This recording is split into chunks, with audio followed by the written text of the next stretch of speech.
Assalamualaikum warahmatullahi wabarakatuh. Salam sejahtera bagi kita semua. Shalom, Om Swastiastu, Namo Buddhaya, dan salam kebajikan. Puji syukur kita panjatkan kehadirat Tuhan Yang Maha Esa, karena atas izin dan rahmat-Nya kita dapat mengikuti perkuliahan dengan mata kuliah pengauditan 2 hingga memasuki penghujung semester ini. Yang terhormat dosen pengampu mata kuliah pengauditan 2, Farhan Dwinanda SAKMAK, izinkan saya Ratu Liu dari kelas E Program Studi Akuntansi S1 Angkatan 2023, yang pada kesempatan kali ini saya akan membawakan sebuah presentasi dengan judul Analisis Kasus Kecurangan Audit pada Startup eFichery. Pertama, saya akan membahas sedikit tentang perusahaan eFichery. Nah, eFichery adalah startup asal Bandung yang berdiri sejak tahun 2013. Perusahaan ini fokus pada bidang aquaculture digital, yaitu menggunakan teknologi untuk membantu para pembudidaya ikan dan udang. Karena inovasinya, eFichery berkembang sangat pesat dan mendapatkan investasi besar dari nama-nama besar seperti SoftBank, Temasek, Northstar, dan Sequoia. Perusahaan ini bahkan disebut sebagai unicorn, yaitu startup yang valuasinya di atas 1 M dolar Amerika Serikat.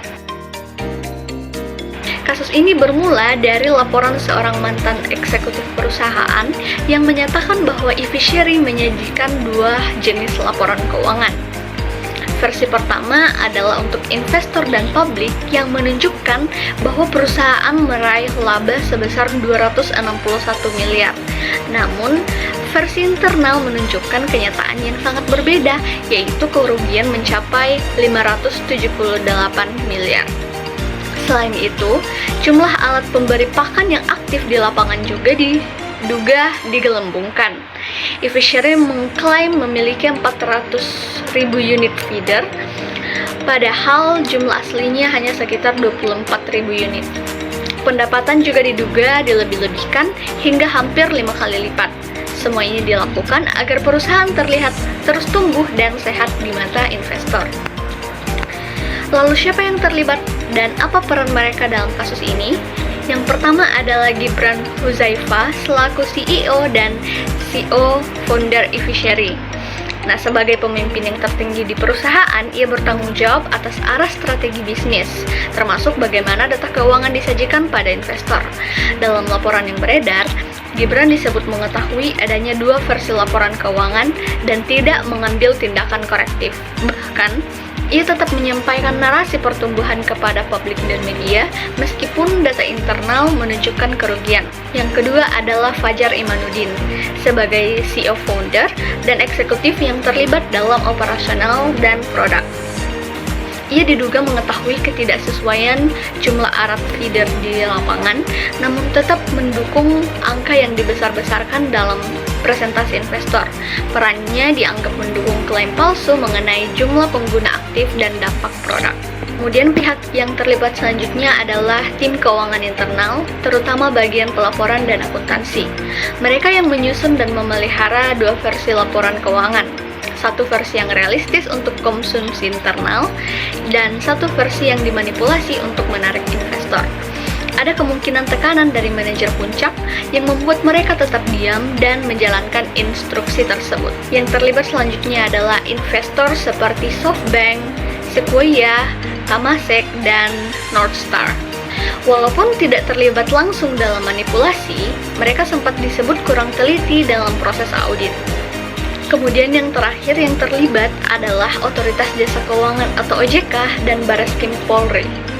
Kedua lembaga ini turun tangan setelah laporan ini bocor ke media. OJK menyelidiki dari sisi regulasi vintage dan transparansi laporan keuangan, sementara Bareskrim menelusuri kemungkinan unsur pidana seperti pemalsuan data dan penggelapan.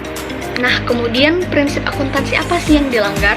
Yang pertama adalah PSAK 1, yang berisi tentang penyajian laporan keuangan. Dalam kasus e-fichery, laporan keuangan yang diberikan kepada investor disusun secara manipulatif, menampilkan laba fiktif sebesar 261 miliar, padahal secara internal tercatat kerugian mencapai 578 miliar. Kemudian yang kedua adalah PSAK 23 tentang pendapatan. Dalam kasus ini, e-fichery diduga mengakui pendapatan dari aktivitas yang belum terjadi atau menggelembungkan nilai penjualan secara signifikan. Tindakan ini tergolong sebagai rekayasa pendapatan yang merupakan salah satu bentuk kecurangan laporan keuangan paling umum.